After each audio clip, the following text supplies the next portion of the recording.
大家好呀，这里是七家，欢迎来到我的频道。今天继续为大家带来《孔雀都市》第9章的故事。上一章我们说到，刘长官时隔多年仍然对在熙念念不忘，通过合伙人，他拿到了俊赫和女人乱搞的视频，并将其发给了在熙。在熙一心想要扶持俊赫成为总统，如果刘长官将视频公布出去，那么他的努力全都白费了。见此，在熙利用检察院的小谱，以违反外汇管理法的罪名将刘长官抓了起来。回到本章，袭击合伙男的原来就是公公手下，他这次抓他是因为想问出卢英珠室友的消息。见合伙男似乎知道些什么，然而人又不肯说的样子，手下不知为何并没有为难他，而是直接放走了他。之后更是目送他上楼后才开车离开。正巧和李雪擦肩而过，见到李雪后，合伙男非常气愤，他给他的那笔钱就是让他出去租房住，这里非常危险。见李雪一脸不解的样子，他告诉李雪，现在他俩已经在熙面前暴露了。李雪听此也愣住了。另一边，老曹正在和自己的狐朋狗友商量对策，几人都不是什么好东西，贪污贿赂是他们的家常便饭。几人聊着聊着，话题就歪了，各自吹嘘起自己干过的肮脏勾当。此时的在熙正在沉思之前发生的事情，刘长官被他送到警局后非常嚣张，他觉得老曹会保他出去，然而在熙却打破了他的幻想，他的外案走私资料正是老曹提供的。在熙见刘长官泄气了，于是追问起视频的事情。让他没想到的是，刘长官表示视频并不是俊赫进不了青瓦台的原因。之后疑惑的在熙急匆匆地回到婆婆家的书房，查看起老曹的会议记录，果然在里面看到了一个名为别墅聚会视频的资料，里面记载着老曹和狐朋狗友的光辉事迹，他们强行镇压了行山洞拆迁示威事件，而俊赫也参与其中。看到公公的名字后，在熙瞬间明白了一切。见一旁的婆婆问起俊赫的民政首席取消一事，她直接说出了真相。7年前因拆迁地皮死了一些人，而需要负责的拆迁方民盛产业，当时的主人就是公公。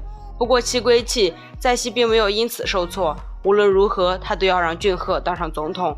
回到现在，在熙洗漱完回到卧室，看到结婚纪念日的戒指后，他没好气地将其收了起来。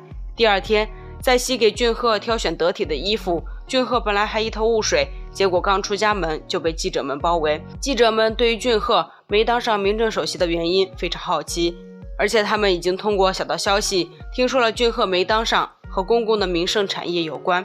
在熙临危不乱，随便敷衍了几句后，拉着俊赫离开了这里。不久后，两人一起来到城进医院，只见拆迁案死者的姐姐对他非常客气，原来记者们都是他找来的，借此想要洗白俊赫。婆婆也嘱咐其报社的朋友，朋友自然答应下来，还称赞在熙手段很高，一箭三雕。不仅解决了刘长官和老曹，还救出了俊赫，婆婆也难得的夸奖了在熙。此时的在熙正跟着死者姐姐来看望死者的妻子，然而妻子并不欢迎他们。这是在熙收到了报社朋友的短信，得知会将黑锅甩到公公头上后，在熙让俊赫先离开了这里，他则在病房里陪死者家属聊天。死者姐姐其实看出他不是真心的，如果不是事先布置好的，医院中不会出现这么多记者。在熙见此，知道也没待下去的必要了。在陪俊赫一起离开时，在熙没好气地表示，他差点就要和老曹一样，出轨的视频传遍天下了。其实在熙对俊赫并没有什么情感，如果不是为了扶持他上位，他才懒得管这些事。之后他还叮嘱俊赫回家告诉公公，不要再给他成为总统添麻烦了。另一边，李雪正在和合伙男通话中，他准备将自己就是卢英珠室友的事情告诉给公公。合伙男听到后差点以为他疯了，李雪却觉得在熙在知道事情真相后一定会选择帮他的。此时的俊赫正在送在熙去公司，路上时他感到在熙非常可怕，既然知道他出轨了，昨晚还能那么认真的和他一起过结婚纪念日。在熙并没有多做解释，到了目的地后，他发现李雪不知在干什么。此时的李雪看着手中的扣子陷入了沉思。之前他应卢英珠的提议，身穿暴露性感的衣服去俱乐部服务老曹一伙人，姐妹们一个个被叫走，唯独俊赫一人饮酒，这让他注意到这个男人，同时也看到了他袖子上的扣子。回忆随着在熙的到来戛然而止。趁此机会，李雪拉着在熙来到湖边，他表示对在熙愿意和俊赫这种人渣结婚很不解。在熙听出俊赫似乎一直在骚扰李雪，于是安慰他他会阻止俊赫，不让相同的事情再次发生。此时公公手下带着合伙男来到婆婆的家里，没想到俊赫也在这里。见到这一幕后，他心情非常糟糕，之后更是当着公公婆婆的面当场给了手下一拳。这一拳是在杀鸡儆猴，警告婆婆不要总把她当做一个棋子。婆婆还是第一次经历这种事情，等俊赫离开后，她暗暗握住了手中的拳头。之后郁闷的她找来秘书倾诉，她就是害怕有这么一天，所以才想扶持准日当上会长。不过她并没有打算就此停手，惹怒她的人下场都不会太好。在熙并不知道婆婆家发生的事情，她在得知李雪下班后要去看房子，提出陪她一起，然而李雪却拒绝了她。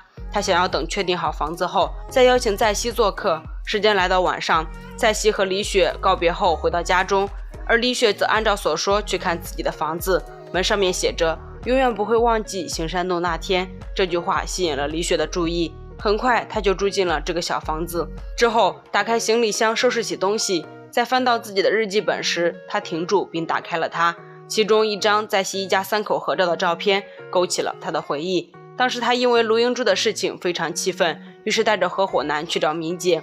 也是在那时，她第一次见到了在熙。她装作路人，在两人旁边坐下，偷听到的谈话让她很恶心，无非都是些狼狈为奸、互相放行的勾当。念此，她专门来到在熙公司应聘讲解员。被录取后，她偷偷溜进了在熙的办公室，将老曹出轨的视频偷偷发给了明姐，不过是用公司 WiFi 发的。按照她当初的设想，通过 IP 追踪，第一个被怀疑的肯定是在熙，到时候她直接揭发一切。而在此之前，合伙男要准备好俊赫的视频，他本来是想报复明姐和在熙的，然而明姐因此的自杀，在熙对她的关怀都让她动摇起来。看着和卢英珠的合照，她不禁心乱如麻，如今的她也不知道要怎么办才好了。另一边，俊赫不仅为在熙做起饭来，之后还主动帮她揉肩膀，他似乎想以此来为自己的出轨道歉。看着镜子中在熙的锁骨，俊赫不禁感叹，没有男人能拒绝女人的诱惑。听此，在熙挪开了他的手。俊赫这种逃避责任的方式让他感到很不舒服。俊赫见此不依不饶，称只有在熙是他的妻子，而且他的女人都是他用来消遣疲劳的。在熙听到这番无耻的话后沉默了。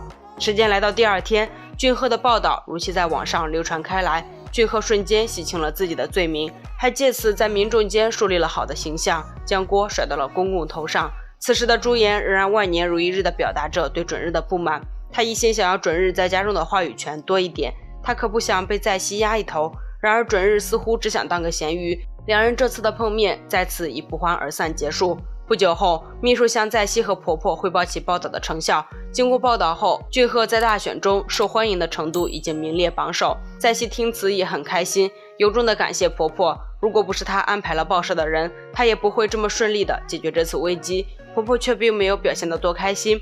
等俊赫成为总统后，她想要将所有案件的起诉权都掌握在自己手中，这样书房里的罪证才会有用处。之后婆婆又问起在熙，老曹准备什么时候对国土部长官进行调查。见在熙表示要等俊赫成为总统后，婆婆意识到老曹总是在拖时间，给自己营造机会。在熙则让婆婆放心，她已经开始处理这件事了。此时的情妇收到了在熙发来的神秘信封，老曹打开一看，正是卢英珠的妇科诊断书，还有对方的死胎分娩证明，这让他瞬间惊慌起来，直接给在熙打去了电话求助。在熙见此提出自己的要求，他要在俊赫登上大选候补那天看到国土部长官的贪污调查报告。说完便挂断了电话，留老曹一人在那头抓狂。另一边，李雪正和多恩处理工作上的事情，然而随着李雪的动作，肚子上的刀疤也随之展现。画面一转，手下正安慰着背了锅的公公时，突然收到了老曹发来的邮件，他想让他帮忙寻找一下那个还活着的孩子定位，以免防止东窗事发。这句话让公公愣住了。在熙也接到了一封名为李雪的真面目的邮件，正当他想点开时，突然接到了俊赫的电话，对方邀请他一起吃午饭。挂断电话后，他选择继续点开邮件，只见里面是李雪曾经陪酒的照片。看完邮件后，他简直不敢相信自己的眼睛，第一反应就是去找李雪。而此时的李雪再次偶遇了俊赫，还不小心从梯子上摔了下来。等在熙赶到时，正好看到两人亲密的一幕。本章完。在下一章中，李雪意识到有谁将自己之前的照片传给了在熙。不久后，俊赫直接强吻了李雪，两人之间到底发生过什么事呢？我们下章再揭晓吧。